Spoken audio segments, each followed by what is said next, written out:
प्रभाकर मिश्रा मेरी सहयोगी वहां पर मौजूद है। प्रभाकर, अभी ब्रजभूषण सिंह भी यही सवाल उठा रहे हैं कि खिलाड़ी चाहते थे कि एफआईआर दर्ज हो। मेरे अगेंस्ट एक नहीं दो एफआईआर दर्ज हो गई हैं, तो फिर अभी तक धरना खिलाड़ियों ने क्यों खत्म नहीं किया है? आखिर क्या चल रहा है? खिलाड़ी अब क्या कह रहे हैं? विपनेश, इसमें कोई दो राय नहीं कि धरने की जब शुरुआत हुई थी तो एफआईआर की मांग की गई थी, लेकिन एक बात समझने की जरूरत है, वो ये कि एफआईआर किन परिस्थितियों में दर्ज हुआ।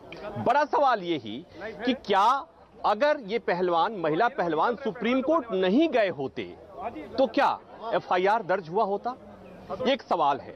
और एक सवाल दूसरा ये भी कि क्या एफआईआर दर्ज करने के लिए सुप्रीम कोर्ट ही जाना पड़ेगा और तब एफआईआर दर्ज होगी।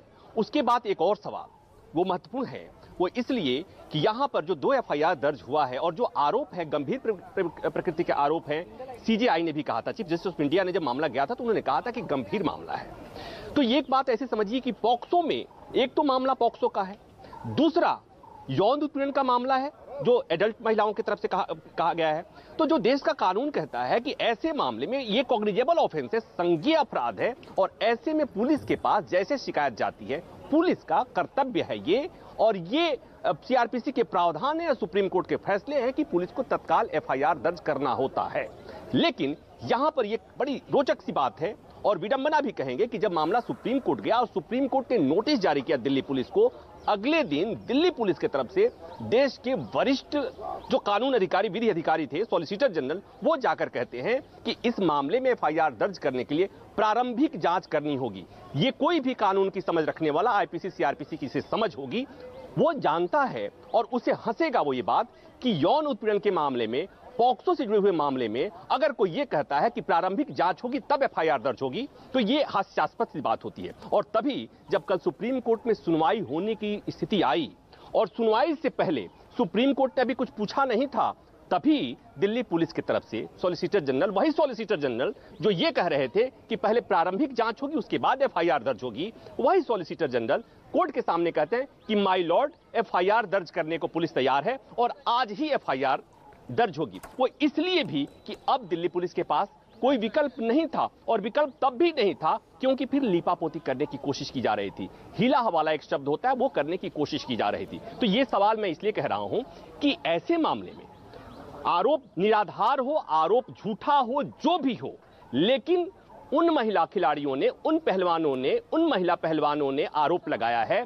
जिन्होंने समय समय पर अंतर्राष्ट्रीय फलक पर देश का तिरंगा लहराया है, देश का मान बढ़ाया है, उनकी शिकायत है। तो उस शिकायत पर एफआईआर दर्ज करने के लिए अगर उन्हें देश की सबसे बड़ी अदालत में जाना पड़ता है, अदालत को दखल देना पड़ता है, तो यह सवाल बनता है। अब बात आती है कि ब्रजभूषण शरण सिंह ने जो आज प्रेस कॉन्फ्रेंस किया, उनके भी सवाल वाजिब हैं, हो सकते हैं, लेकिन बात यह आती है कि क्या उनका यह कहना कि एक परिवार और एक अखाड़ा की जो व्यवस्था है और उसके खिलाफ उन्होंने काम किया और इसलिए उनके खिलाफ आरोप लग रहे हैं, यह मसला दूसरा हो सकता है, यौन उत्पीड़न का मामला दूसरा हो सकता है। दोनों को जब मिलाएंगे तो देश की जनता और खिलाड़ी देश के कंफ्यूज होंगे, क्योंकि हमारे समाज में यौन उत्पीड़न के मामले को आप दूसरे से जब घालमेल करेंगे तो बात ठीक नहीं बनती।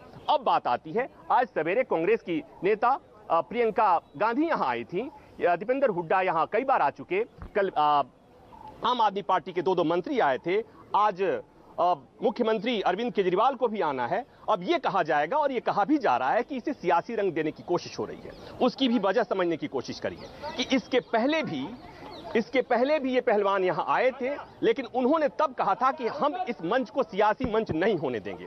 उन्होंने ये कहा था कि हमारे मंच से कोई पॉलिटिकल बयानबाजी नहीं होगी, और नतीजा आपने देखा कि जो एक कमेटी बनी थी, ओवरसाइट कमेटी बनी थी, उस कमेटी ने ये जो कहा गया कि उन्होंने क्लीन चिट दे दिया था। तो मतलब अब खिलाड़ियों को लगा, पहलवानों को लगा कि जब तक राजनीतिक पार्टियों का, राजनीतिक दलों का सहयोग समर्थन नहीं मिलेगा, तब तक इनकी बात को कोई नहीं सुनेगा।